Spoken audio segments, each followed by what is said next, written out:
Hi everyone! Welcome back to my channel. Today's quick lesson is going to be on trans fats. For more information, check out my book, available on Amazon, also in the Kindle version. So, you may be familiar with trans fats. This is an ingredient that's been placed in food to help increase the savoriness, the richness or buttery feel of the food in your mouth, as well as to increase the longevity of the food on the shelves in stores. So as a result of this, a lot of corporations and companies that manufacture food jumped on the bandwagon and just started putting trans fats in a lot of different products. Trans fats can be found in foods that contain margarine, different processed and packaged foods commonly sold in grocery stores as well as at fast food restaurants, namely those items like potato chips and baked goods like cookies, pastries, and cakes. Those will usually be those things that you'll find in grocery stores that contain trans fats. Now, the fancy name for trans fats that I want you to take away from this video is partially hydrogenated oil. Whenever you go and buy something, I want you to be proactive and to remember this video because your health matters and you can help improve your health outcomes. So I want you to look on the back label where the nutrient facts are and the ingredients are listed for the foods that you buy. And if you see partially hydrogenated oils, don't buy that. Now, I know it's going to be a little bit more challenging if you're eating out at restaurants to determine if the food that you're eating probably contains partially hydrogenated oil, but I recommend, if that's the case, that you avoid consuming a lot of breads and other like pastry or sweet items when you go out to eat. And that'll probably help cut down on the amount of trans fats that you're exposed to just in general, okay? Now, let's talk about why trans fats are bad.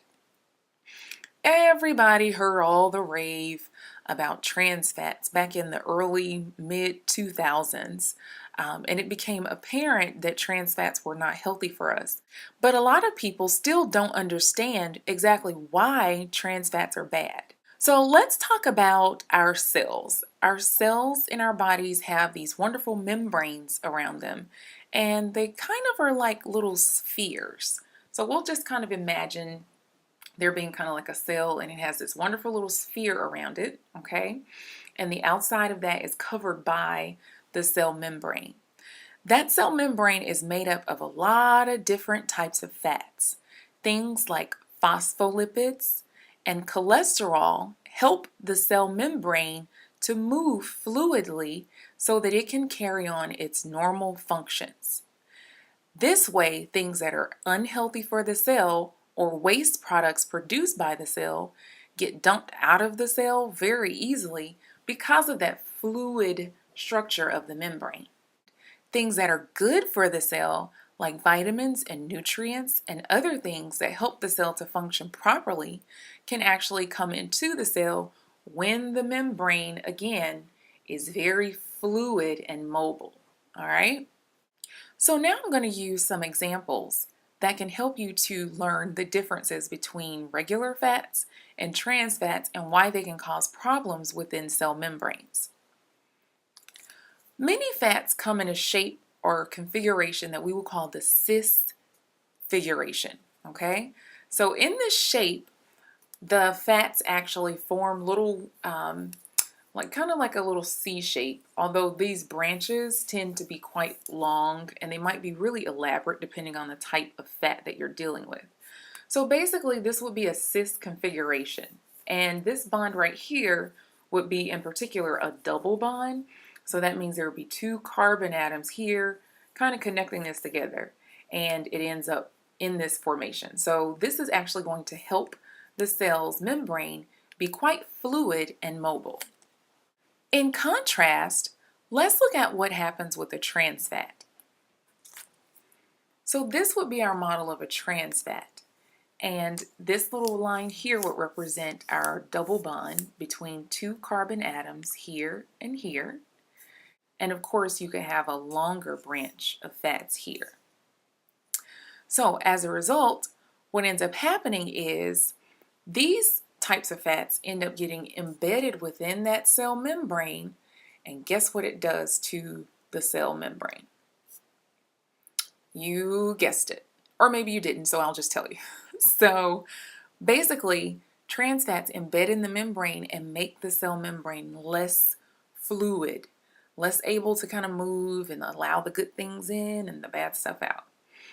So what ends up happening is you have the accumulation of toxins and waste products within cells that can potentiate cancer or other types of cancerous cells from multiplying uncontrollably.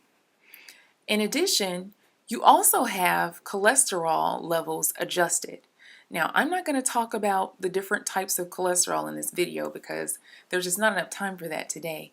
However, just be aware that if a person has or consumes a lot of trans fat, then more than likely when their lipid panel comes back, they're going to have high levels of what we consider bad cholesterol. So I'm talking specifically about LDL cholesterol. In contrast, the good cholesterol or HDL cholesterol will actually be decreased. Be mindful again that those things that are unnecessary for the cells to continue functioning, waste products, metabolic products that need to get flushed out of cells, are going to throw off the homeostatic balance of cells. So it's important that we avoid consumption of trans fats or partially hydrogenated oils or whatever you want to call them at all costs because ultimately they are not beneficial for our health.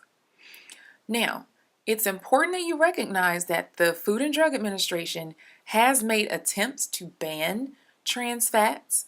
Back in 2012, there was formally a ban placed on trans fats. However, just today I was in a local grocery store that's actually a national chain, and I picked up a couple of boxes of things that I will not be eating and I did not purchase, but just out of curiosity to see if partially hydrogenated oil was on the package. And indeed, it was. So just be aware that although there may be some efforts that have been taken to decrease the amounts of partially hydrogenated oil or trans fats that are in food, it's not completely gone.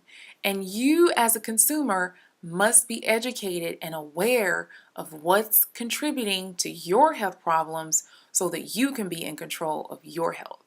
And I'm here to support that process, okay? All right, everybody. I'll talk to you later, and remember, health is here. Bye.